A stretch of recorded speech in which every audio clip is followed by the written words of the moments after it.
Ya, kembali lagi di lagi BTS.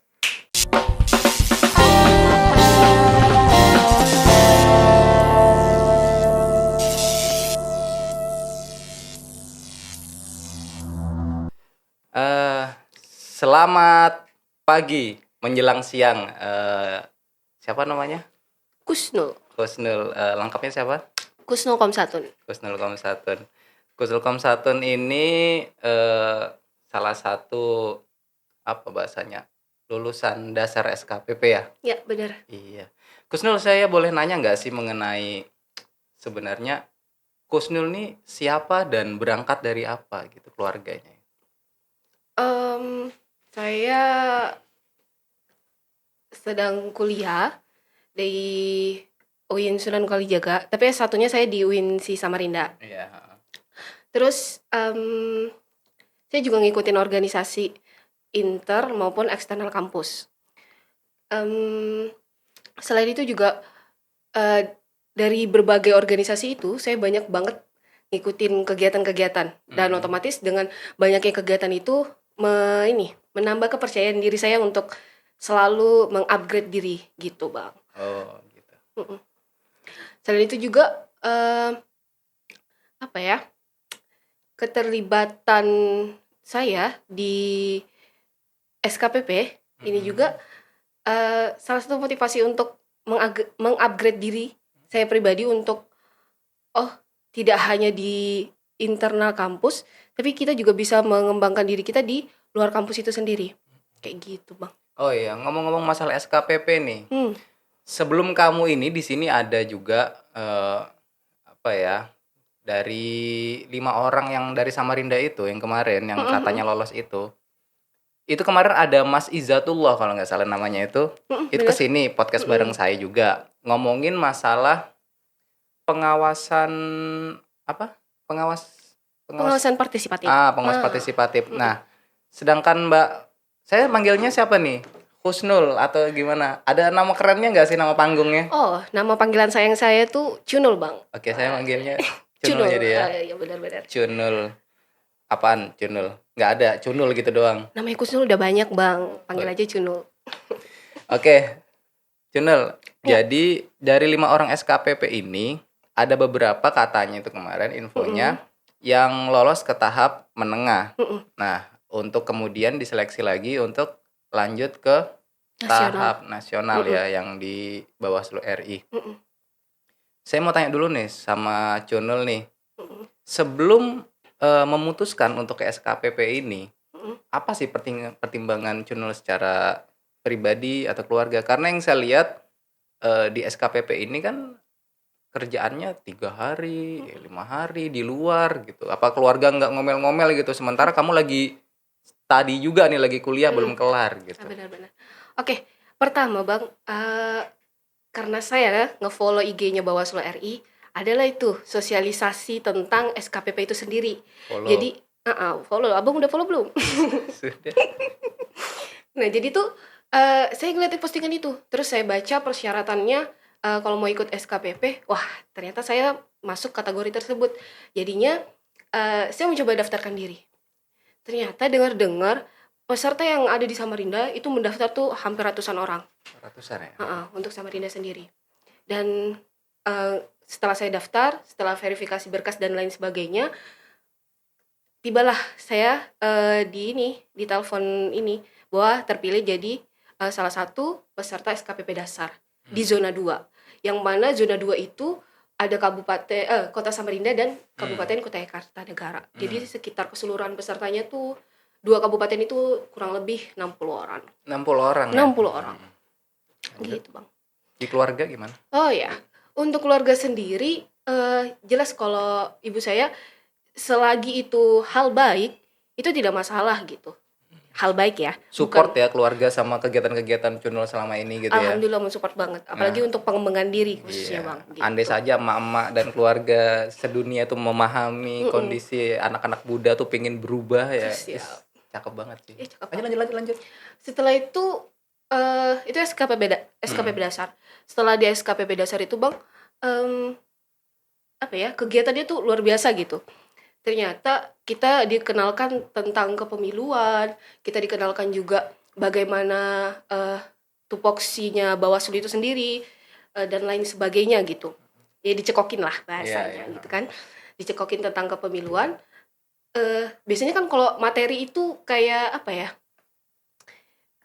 Kayak membosankan gitu loh. Tapi di SKPP ini enggak gitu loh. Apalagi fasilitator dan pematerinya tuh luar biasa, membuat kita tuh harus terus fokus gitu loh, penasaran apa yang disampaikan. Kayak Ini gitu. sebenarnya sekaligus menjilat biar lanjut di RI gitu ya. Enggak ya. Emang Buka-buka, enak Bang. ya. Jangan buka-buka, Bang. Iya, iya. Kayak gitu. Oh, Jadi sebenarnya itu sih, tapi jujur loh Bang, itu jujur banget. Heeh. Karena apa ya? Sekolah kaderisasi partisipatif. Karena sekolah kaderisasi itu emang harus begitu gitu, bukan hanya acara formal dan Iya. membosankan gitu loh. Membosankan, menjemukan, memuakkan, yang bikin itu sekolah tuh jadi formalitas. Nah, di SKPP ternyata enggak gitu, malah asik banget gitu. Asik banget. Ini Ya. dia sebenarnya cari poin. Oke. Ya, berharapnya nanti untuk SKPP selanjutnya tuh semoga lebih seru lagi sih. Iya. Untuk ganggu nggak sih SKPP ini dengan kegiatan kamu di kuliah atau di mana gitu? Enggak sih Bang, Nggak ganggu enggak ya? ganggu, apalagi kan online sekarang. Online. Untuk kuliahnya ya. Oh, kuliahnya online. Jadi ya nggak ganggu gitu. Saya nggak ikut-ikut lah itu. Anak online nih Bang. Iya, anak online. Oke, Gitu. lanjut. Kemudian, dalam rentang waktu beberapa dari bulan apa nih kemarin kamu ada pengumuman lulus itu? Lulus yang mana nih, SKPP dasar? Dasar. Nah, itu sampai ke si ini persiapan selain RTL apa lagi? Apa cuma RTL doang? Atau kalian membuat saya jadi ingat komunitas ini. Kemarin saya dengar Mas Ijat bikin komunitas itu ya. Mungkin bukan Ijat ya, kalian bikin komunitas yang namanya itu Resantip. Nah, Resantip. Kemarin saya cuma dengar dikit mengenai Resantip itu. Nanti lah ya bakal kita ulas lagi masalah Resantip itu apa. Yang jelas saya pengen tahu dulu, ketika SKPP ini ada lagi di tahun-tahun selanjutnya, apakah relate atau ternyata enggak? Karena kan kita lihat SKPP ini fokus pembicaraannya karena dengan anak-anak muda gitu ya, dengan anak-anak. Apakah itu relate dengan kondisi nanti setelah ada kegiatan lagi ini Kak, nanti ada lulusannya nih. Apakah ketika dilaksanakan lagi apakah masih sesuai atau tidak gitu? Masih sih Bang, relate banget kalau untuk apalagi anak muda ya. Anak muda tuh banyak loh Bang. Itu anak muda banyak banget. Nggak jauh-jauh deh untuk Samarinda dan Kalimantan Timur sendiri gitu. Jadi adanya SKPP ini sebagai sebagai edukasi demokrasi atau pendidikan politik bagi anak-anak muda gitu. SKPP sama dengan edukasi demokrasi. Sorry, mohon maaf Bang. Lebih ke pendidikan politik. Pendidikan politik. Itu lebih tepatnya. Iya. Pendidikan politik bagi anak-anak muda khususnya. Karena peran anak muda ini sangat berpengaruh terhadap pengawasan partisipatif itu sendiri. Oke. Ya nggak bisa tutup mata juga bahwa apalagi pemilih pemula yang renyah sekali untuk dimasukin, dipengaruhin untuk isu-isu menggiring opini. Gitu. Jadi SKPP hadir di situ untuk mengedukasi gitu ya. Benar sekali.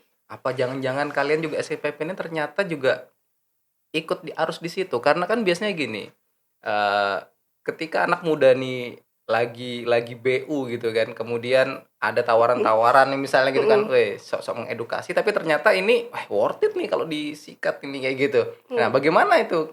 Nanti misalnya ada kayak gitu, bagaimana kalian sebagai anggota apa tadi tuh, Resantip atau apa namanya itu? Kalau untuk itu kembali ke pribadi pemuda itu sendiri, sebut Bang. saja oknum gitu. Kacau banget ini, dikit-dikit tuh ada masalah oknum. Tapi emang bener Bang, kita nggak bisa pungkiri bahwa setiap orang tuh punya pendirian dan komitmennya masing-masing kayak gitu. Jadi kalau mereka sudah berkomitmen untuk idealis, berada di tengah-tengah, tidak memihak ke oknum seperti itu, ya gitu Bang. Ya ini semakin menarik ya. Saya jadi pingin ngebahas masalah Resantip. Kemudian masalah anak muda harus idealis. Tapi nantilah itu kita akan ngebahas itu. Selanjutnya kita akan ngebahas masalah fokus kamu kayaknya aku pengen ngebahas pemuda deh ya. Ngomong-ngomong pemuda nih Nul. Oke, Bang. Aku pengen nanya nih, menurut kamu pemuda itu apa sih? Pemuda itu sesuatu atau seseorang yang berada di masa jaya-jayanya. Kalau dalam teori psikologi itu ada ini, bahwa pemuda itu adalah masa-masa muda itu adalah puncak kemerdekaannya seseorang. Kayak bilang Soekarno apa? Berikan saya 10 pemuda, bener. Ya kan? Guncang gunung. Bener. Tapi sebenarnya itu kan nggak sesuai kalau diaplikasikan sekarang. Apalagi di era sekarang ini banyak pemuda-pemuda yang ternyata tidak sesuai dengan harapan dan ekspektasi orang tua. Ya contohnya misalnya ketika anak disuruh belajar, kemudian harus pinter ranking 1 gitu.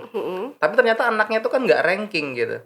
Tapi ternyata anaknya sukanya di pengusaha misalnya. Nah, ini kan juga sebenarnya nggak sesuai dengan konsep pemuda yang diberikan itu. Tapi sudahlah, ini kita melihat dari kacamata Cunul dan SKPP. Oh, siap.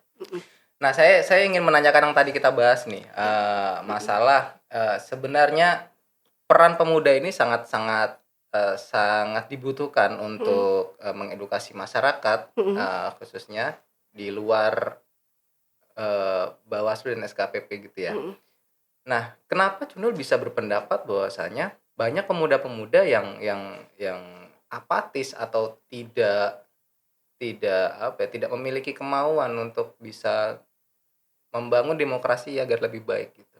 Apa alasan Cunul? Jadi gini Bang, kenapa para pemuda itu bisa apatis ya? Ada yang pernah saya baca dan saya dengar juga bahwa survei dari CSIS pada tahun 2000 ya diterbitkan pada November 2017 lalu, bahwa kenapa pemuda itu bisa apatis, karena pemuda melihat bahwa elit politik saat itu pragmatis kayak gitu. Itu menjadi salah satu alasan kenapa pemuda itu bisa jadi apatis. Kita nggak bisa pungkiri juga sikap apatis itu sebuah pilihan gitu, karena mereka melihat apa yang terjadi gitu kan di publik. Selain itu juga, tapi kalau menurut saya sikap apatis itu juga kurang tepat sepertinya gitu. Kita bisa ambil sikap lain gitu. Misalnya apatis terhadap pemilu, mereka golput gitu, tidak melakukan pemilihan. Kita bisa melakukan hak suara kita untuk menentukan pemimpin yang lebih baik lagi gitu ke depannya, kayak gitu.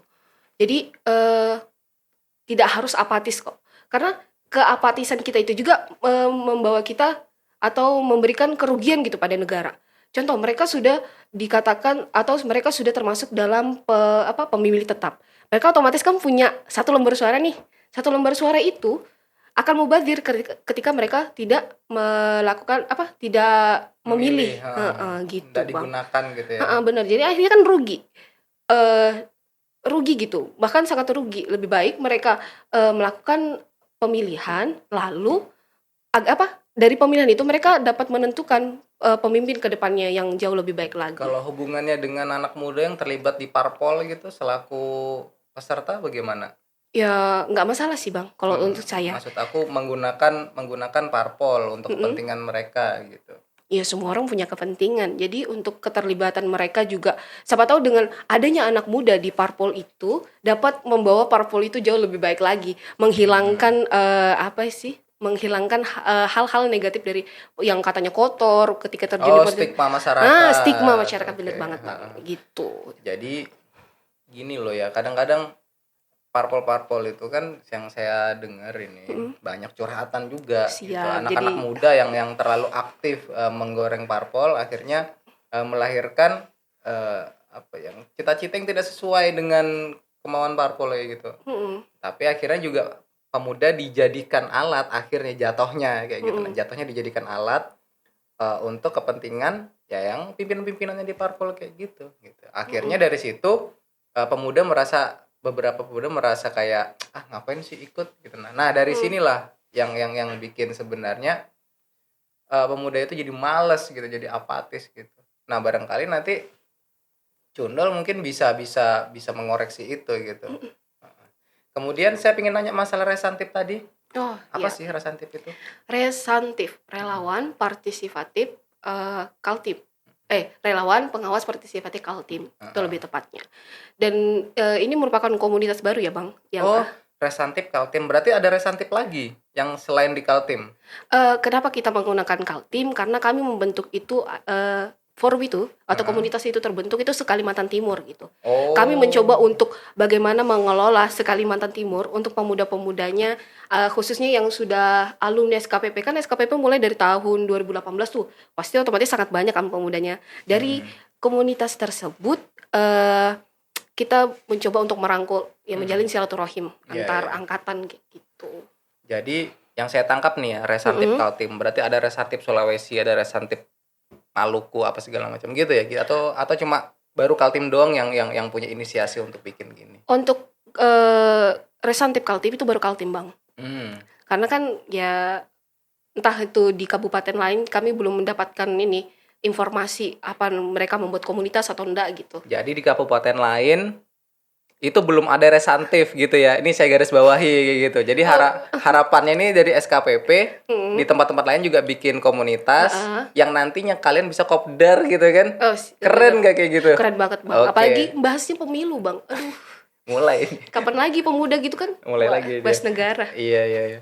Oke, lanjut ke pemuda nih ya. Saya pingin ngulik banyak nih masalah pemuda dan SKPP. Yang sebenarnya kalau saya ngeliat ini ya di kampung saya tuh kan banyak orang-orang mabuk itu. Itu pemuda semua itu. Mm-mm. Memilih kalau dikasih uang. Nah, gimana kamu nanggapinnya itu? Milih dikasih uang. Pertama perlu ya setiap pemuda itu punya pengetahuan tentang politik. Ya kan kamu nggak bisa generalisir kayak gitu. Iya memang nggak bisa sih, Bang. Iya. Tapi mau nggak mau ya itu perlu, karena adanya pemuda khususnya alumni SKPP itu dapat mengedukasi pemuda-pemuda yang ada di Samarinda maupun di Kalimantan Timur, mengedukasi mereka tentang politik itu sendiri. Kita bergerak dari pinggiran baru ke kota. Kenapa pinggiran? Kalau kita fokusnya ke kota, otomatis orang-orang kota tuh mudah mengakses gitu. Jadi kalau bisa nanti ketika untuk mengedukasi kita mulai sebarannya itu dari pinggiran baru menuju ke kota. Nah, kamu nih kan saya lihat nih penjelasannya bernarasi gitu. Mm-mm. Saya pinginnya kamu ada memang cara-cara jitunya gitu. Cara-cara gitu. Memang bener-bener gini Bang aplikasinya. Nanti kita bersama Resantif akan datang ke RT-RT. Nah, langsung seperti itu. Bukti nyata. Iya. Angka nyata. Oke. Sebenarnya untuk awal pertama pasti ngelakukan ini merangkul dulu, mendata dulu siapa-siapa alumni SKPP dari tahun 2018 sampai sekarang gitu. 2018 Setelah ya. itu merancang program-program apa sih mau kita lakukan, apa sih kemana sih mau kita bawa Resantif ini gitu. Setelah itu sambil menunggu sampai tahun 2024. Oke. Di situ rentan waktu itu kita lakukan mungkin pertama untuk mengedukasi ke pemuda-pemuda lainnya. Misalnya gini, saya kan sudah mengikuti SKPP, Dan otomatis bikin forum lagi tuh. berarti saya bisa nih kopdar dengan tetangga saya misalnya yang belum mengikuti dan menyebarkan virus demokrasi itu sendiri, Bang. Virus Gitu. demokrasi. Iya, harus kayak virus corona aja bisa tersebar, masa virus demokrasi nggak bisa gitu kan. Iya. Gitu. Oke, lanjut. Selain itu apa lagi? Itu langkah awal. Setelah itu jika bisa berkembang lebih ini lagi, kita bisa ngadain bekerja sama dengan Bawaslu itu sendiri, dengan misalnya Bawaslu kabupaten kota atau provinsi membutuhkan tenaga-tenaga apa ya bahasanya, kayak relawan, namanya kan relawan tuh, kesukarelawan ikut berkontribusi dalam kegiatan Bawaslu itu sendiri, misalnya pengawasan partisipatif dan lain sebagainya, karena nggak mungkin juga Bawaslu itu bisa langsung terjun ke masyarakat gitu, paling nggak ada ibaratkan bisa jadi jembatan lah antara masyarakat dan Bawaslu itu sendiri. Cocok lah ya, sesuai sekali dengan konsep SKPP yang saya dengar selama ini, bahwasanya SKPP ini adalah jembatan gitu. Tidak mungkin seluruhnya kita bisa sikat gitu kan. Kemudian masyarakat ini sangat heterogen sekali gitu kan, sukunya banyak, dan kita butuh SKPP di masing-masing daerah itu. Benar. Karena mereka yang paham gitu. Ya benar. Paham lingkungannya sendiri ya, Bang. Ya, mengenai pemuda. Ini di berbagai daerah kan banyak macam-macam lah ya kondisi pemuda yang kita lihat di daerah ini. mungkin di daerah A misalnya tipikal pemudanya itu Iya. nggak aktif gitu. Mm-mm. Kemudian di daerah B Mm-mm. pemudanya tuh suka ke masjid malahan. Dikit-dikit selamatan, dikit-dikit anu. Walim banget ya. Iya, nah ini kan bagaimana SKPP untuk memindai gitu kan? Memindai. Iya gitu. Pertama pendekatan ke Satu pemuda, pasti. pendekatan atau kalau misalnya di setiap alumni itu ada kan pasti dari berbagai daerah tuh kita bisa melewati karena mereka yang lebih paham untuk daerah tersebut. Oh iya benar. Jadi kita melakukan komunikasi ke alumni SKPP tersebut, melakukan bagaimana sih menjaring anak-anak muda di sini atau melakukan kita kumpulin nih anak muda di situ, gitu. Di situ melakukan pendekatan. Jika misalnya di dalam suatu tempat tersebut kita belum ada alumni SKPP-nya nih, nah berarti di situ kita butuh survei dulu mengenai anak muda di situ bagaimana dengan tanggapan warga sekitar dengan anak mudanya di situ bagaimana gitu. Baru kita bertemu dengan anak muda itu tersebut untuk melakukan edukasi politik itu. Oke. Gitu. Biasanya mengedukasi kayak gitu kan juga tidak ujuk-ujuk gitu kan. Bener banget. Dan juga harus ada anggarannya. Anggaran lagi. Loh, berarti SKPP nggak perlu anggaran ya? Bagaimana kreativitas kita untuk mendekati? Kalau syukur-syukur kalau ada anggarannya itu kita Ini, lebih. Iya, ini saya garis bawahi nih. SKPP bergerak tanpa anggaran, titik. Ini akan jadi bukti sejarah. Oke, mengenai itu dulu deh. Kemudian saya yakin sebelum Chunil memutuskan untuk terjun ke SKPP dan sudah sejauh ini sampai di menengah dan mudah-mudahan jika ada nasib baik gitu kan bisa mewakili Kalimantan Timur untuk Amin. Saya aminkan, Bang. Jalan-jalan pergi ke Jalan-jalan ibu kota. Itu kemarin sebenarnya ngapain aja di Balikpapan sampai 5 hari itu loh SKPP itu ngapain aja gitu. Oke. Jadi selama kami kan itu pertama kami dihubungi dulu, Bang. Selamat ya. Dihubungi sama salah satu staf Bawaslu. Yang ucapkan di telepon nih, "Selamat ya, Kusnul, kau terpilih untuk mengikuti SKPP bla bla bla gitu tingkat lah ya. menengah gitu." Setelah itu tanggal sekian dan tanggal 3 sampai tanggal 7 Oktober 2021 di Balikpapan gitu. Oke, kita berangkat. Di situ sebelum keberangkatan pun kita nggak bawa gelas kosong juga ada, Bang. Nggak bawa gelas kosong. Jadi kita juga mempersiapkan mereview lagi gitu materi-materi yang ada di dasar. Di SKPP tingkat menengah itu materinya pun bukan hanya sekedar pengenalan lagi, tapi diberikan juga contoh-contoh kasus gitu, studi kasus lah bahasanya. Setelah studi kasus ditambah juga tingkat kedisiplinannya itu meningkat banget. Yang mungkin menengah kita telat di edukasi ini di SKPP itu SKPP tingkat menengah tuh lebih ketat lagi lah kayak gitu. Dan di situ juga banyak banget selain materi, pengalaman dan teman-teman juga berbagai daerah dari 7 kabupaten kota. Materi, pengalaman, teman-teman banyak. Itu kan sudah umum gitu kan. Semua acara yang sifatnya kayak gitu ya pasti jawabannya seperti itu. Yang saya mau itu terus lu cerita deh mengenai materi-materi di sana itu apa. Misalnya dulu Bang waktu di sini seperti ini, di sana seperti apa gitu. Salah satu yang berkesan aja kali ya, Bang. Yang berkesan ketika membahas tentang diskusi yang waktu itu kelompok saya dapat tentang desa anti money politik. Desa anti money politik, oke. Di situ menjadi tertarik, ternyata sudah banyak yang meneliti itu, ternyata program itu cukup efektif diterapkan itu. Desa anti money politik itu. Dan ternyata kita mendiskusikan itu lebih untuk mengetahui gitu. Ternyata money politik itu bisa kita paling enggak untuk mencegahnya gitu, untuk mencegahnya.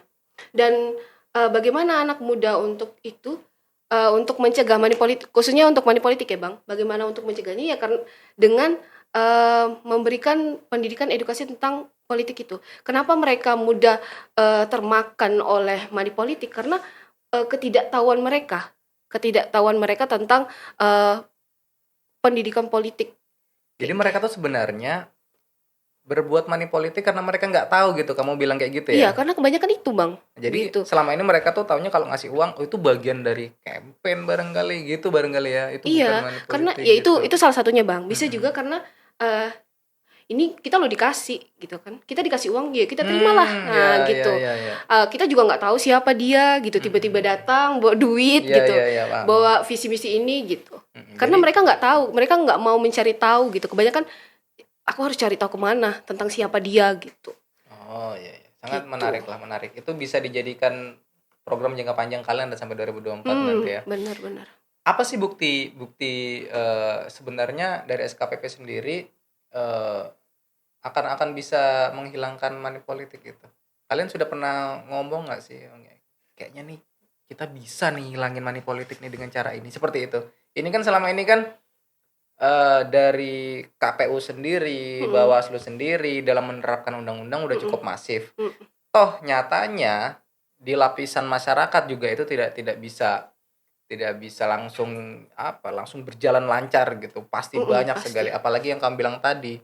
Bicara politik, Bang, bicara kepentingan. Nah, susah sudah. Ya, bagaimana SKPP ada nggak sih trik nyatanya nggak sih? Ini pasti bisa nih, Bang, ini gitu. Kalau dari kacamata saya, untuk pertama itu perlu kita membangun komitmen dari pemuda itu sendiri gitu. Meyakinkan mereka. Satu, ngebangun komitmen. Komitmen dalam artian untuk bagaimana kita membawa demokrasi ini jauh lebih sehat gitu. Terlalu itu berat sekali dimaknai sama orang-orang tapi di masyarakat. Iya sih memang benar. Bro, untuk demokrasi sehat apa nggak dipakai? Iya juga sih Bang. SKPP punya cara nggak nih? Ini penting ini. Ya pertama memang membangun komitmen. Jadi kita lakukan pendekatan itu memberitahu mereka bahwa dengan adanya money politik itu membuat sistem demokrasi kita jadi lebih sakit gitu loh Bang. Maksudnya nggak sehat kayak gitu. Tapi kan untung ya bagi mereka itu anak-anak muda loh. Iya, untung Bang. Mereka hanya menikmati sesaat, tapi sakitnya mereka itu 5 tahun ke depan Bang. Nah itu barangkali nanti yang bisa kamu anuin apa namanya? Kamu gini-gini gitu kan? Iya, karena mereka nggak sadar gitu loh. Mereka menikmati misalnya, oke lah, dikasih misalnya 300.000, nanti pilih aku ya, pilih nomor 1 misalnya. Yeah. Mereka menikmati itu mungkin 500 atau 300 sampai 500.000 itu hanya sehari. Tapi mereka tanpa memikirkan apa yang mereka rasakan ke depannya gitu loh. 5 tahun pasti jauh lebih sakit gitu dengan uang 300 atau 500.000 itu. Kayak gitu sih Bang. Itu karena mereka nggak berpikir panjangnya gitu loh Bang. Jadi hanya kenikmatan sesaat saja. Itu baru 1 ya. 2, ada lagi nggak? Udah. Jangan banyak-banyak Bang. Oh iya. Barangkali berarti yang saya tangkap ini memang tidak mudah merubah mindset pemuda gitu. Apalagi pemuda sekarang sudah memang cara berpikirnya bukan lagi soal siapa saya, untuk apa saya hidup gitu kan. Tapi sudah bicara mengenai saya hidup sekarang ya saya nikmatin. Nah, itu barangkali PR terbesar untuk SKPP untuk bisa merubah cara pandang atau mindset berpikir pemuda itu. Oke, lanjut. Saya belum selesai tadi masalah pengalaman SKPP kamu ya. Ini juga sebagai gambaran lah untuk teman-teman di kemudiannya, kalau memang SKPP ada lagi, akan ada gambaran lah seperti apa materi-materi SKPP itu. Yang di Balikpapan tadi tuh, apa sih sebenarnya materi-materi seputar apa aja gitu? Tentang membangun karakter pengawas partisipatif, terus kelembagaan Bawaslu,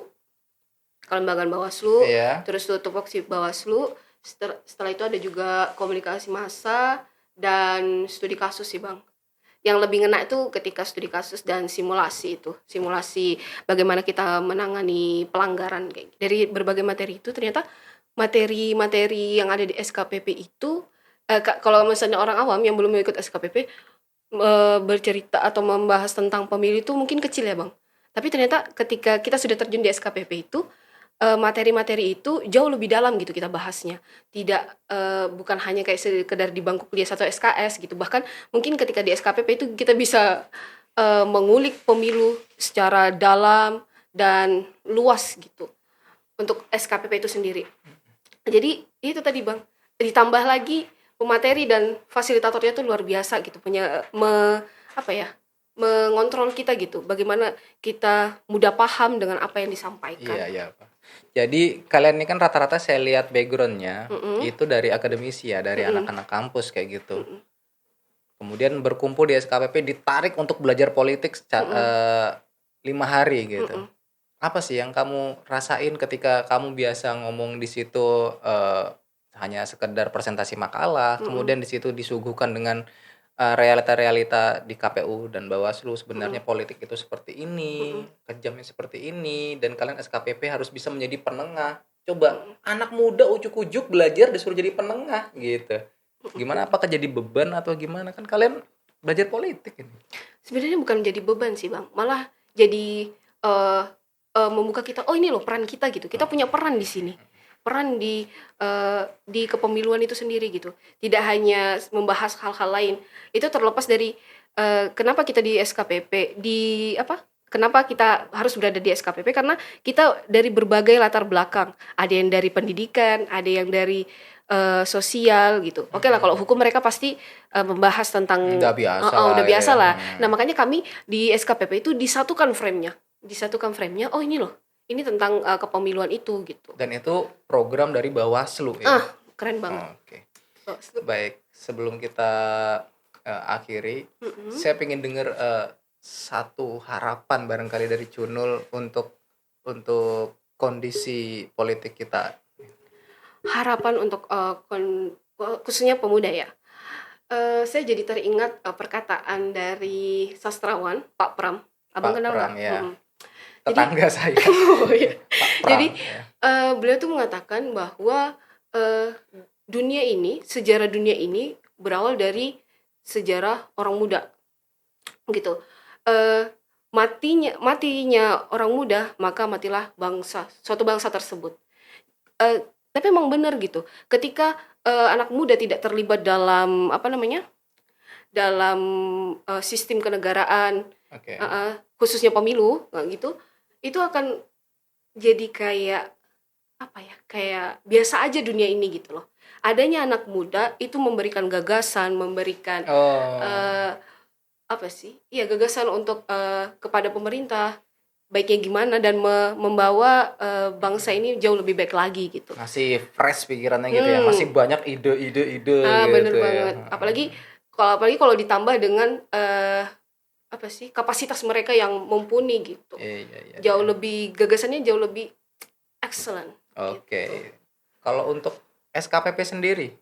Kalau harapan untuk SKPP semoga dengan adanya tadi komunitas tadi itu bisa merangkul seluruh alumni SKPP dan bisa menyebarkan virus lebih masif lagi ke yang bawah. Tadi itu tadi di awal tadi ya. Itu karena itu emang sangat perlu gitu. Karena itu harus perlu ditekan agar kita tidak keluar dari konteks. Gitu. Baik, selanjutnya untuk apa istilahnya itu, ini Cunul nih mau berangkat nih. Kalau memang terpilih, saya titip salam lah untuk orang Jakarta gitu ya kan. Iya. Apa harapan Cunul nih untuk ketika memang jadi berangkat atau terpilih ternyata untuk mewakili Kaltim?